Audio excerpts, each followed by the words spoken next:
I'm Ira Goldstein, and today we are going to look at a partial history of computing.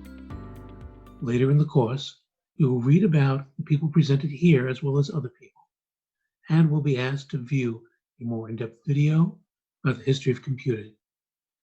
In order to set the stage, I thought that it would be a good idea to start the semester with some key points in computing history.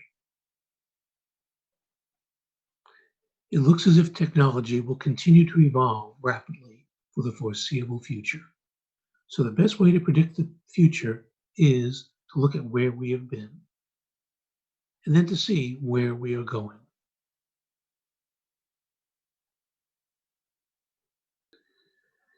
Computing devices store, retrieve, and manipulate data.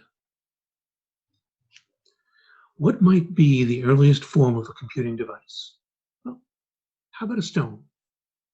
Imagine you were an ancient sheep herder. In the morning, as you let the sheep out to the field, you would take rocks and make a pile. In the evening, when the sheep came in from the field, as each sheep walked by, you take a rock off the pile. If you had more rocks than sheep when they were all in, you know you needed to go out and look for the lost sheep. On the other hand, if you had more sheep than rocks, one of two things happened. Either you had a baby lamb that came that day, or you had a sheep from one of your neighbors. Turns out that the term calculus is from the Latin. It's literally small pebble. Romans used small pebbles to do addition and subtraction on a counting board.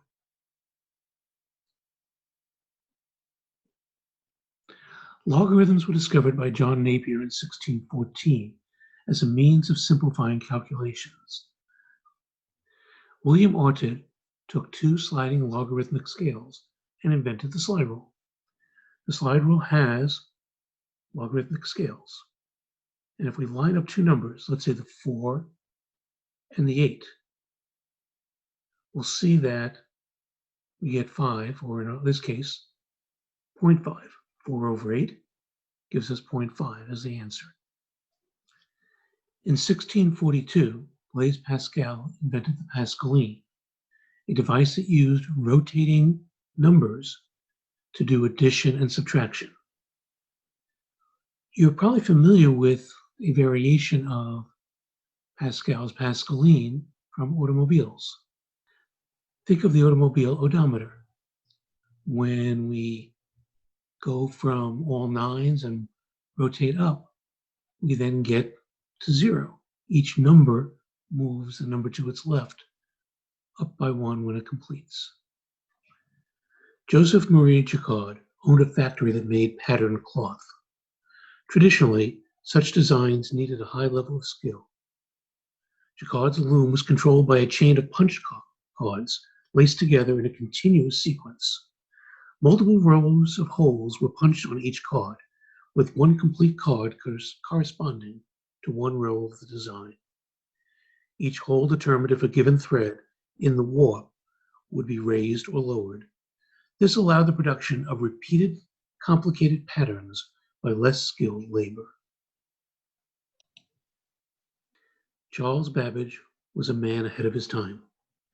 Babbage originated the concept of a digital programmable computer. Unfortunately, the technology to produce such a device was not yet available. His difference engine and his analytical engine contain components that are similar to the modern computer. Augusta Ada King, Countess of Lovelace, was the daughter of Lord Byron. Babbage invited Lovelace to see the prototype of an earlier device, his difference engine, and she became fascinated with the machine. Lovelace later translated an Italian article about the analytical engine. Included with the article, she appended a series of notes which contained a method for calculating a sequence of Bernoulli numbers. This has been recognized as the world's first computer program. The 1880 U.S. Census took 8 years to complete, and with the growth of the U.S. population, it looked as if the 1890 census would take more than 10 years. The Census Bureau put out a challenge to inventors. Herman Hollerith developed an electromechanical tabulating machine for punch cards to assist in summarizing information. Much like a railroad conductor punching tickets, census takers could punch holes in a card to capture information. The cards would be brought back to an office and fed into a reader. Under the card would be a metal plate. Above the card would be a series of metal brushes.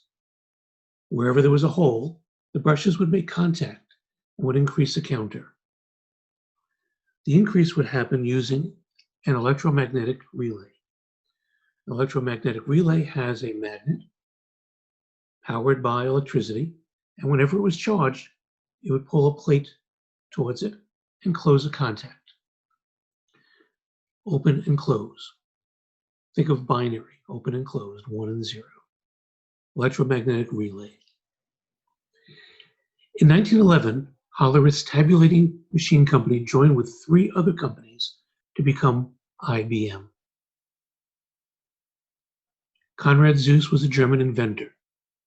His Z3 computer is considered to be the world's first working, programmable, fully automatic digital computer. It was the first to use binary and the first to use vacuum tubes. Vacuum tubes were a glass enclosure, much like a light bulb, and would control the flow of electricity. So there would be power to the vacuum tube, a signal would go in, and if there was power, a signal would come out. So again, binary, on and off, much like the relay. However, this was much, much faster. Alan Turing worked at Bletchley Park on the team that cracked the German Enigma code. Turing was intrigued by the problem of artificial intelligence and proposed an experiment that became known as the Turing test, an attempt to define a standard for a machine to be called intelligent. The idea was that a computer could be said to think if a human interrogator could not tell it apart through conversation from a human being. Vannevar Bush built an analog computer in 1927 at MIT, and during World War II was key to getting the Manhattan Project started. He is known, however, for his 1945 essay, As We May Think. Bush describes MEMX, an electromechanical device using microfilm to enable individuals to develop and read large self-contained research libraries. The MEMX would create and follow associative trails of links and recall these trails at any time to share with other researchers. Essentially, he described hyperlinking in the web. Gene Jennings and Betty Snyder were the lead programmers on the ENIAC project, which was developed to calculate the ballistic trajectories for US military. Their team developed subroutines, nesting, and other fundamental programming techniques, and are considered to have invented the discipline of programming digital computers.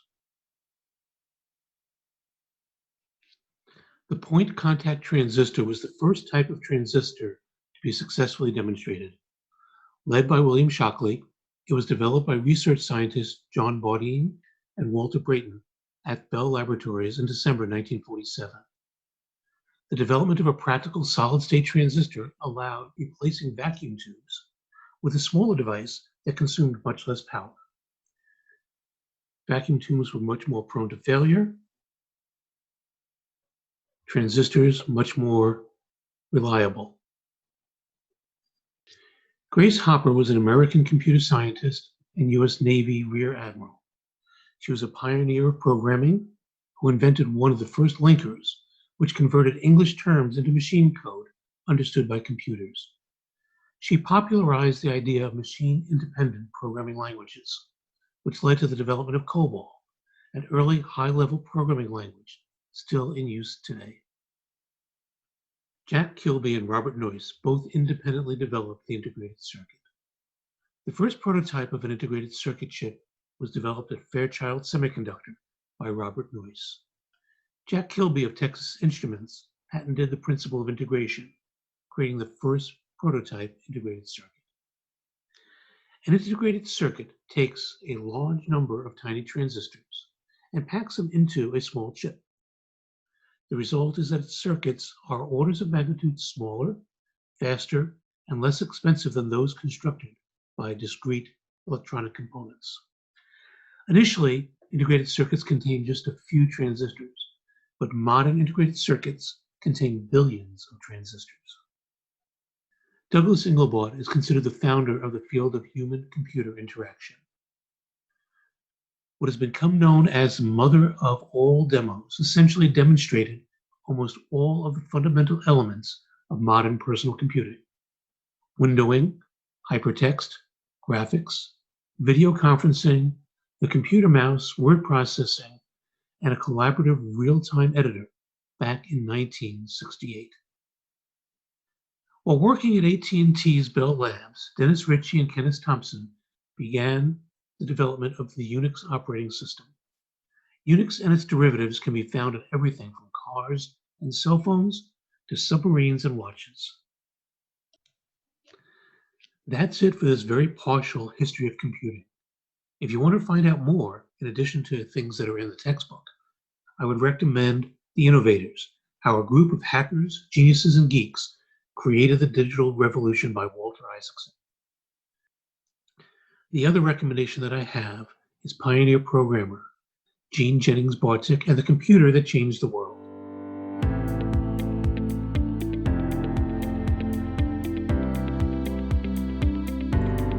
That's it for today.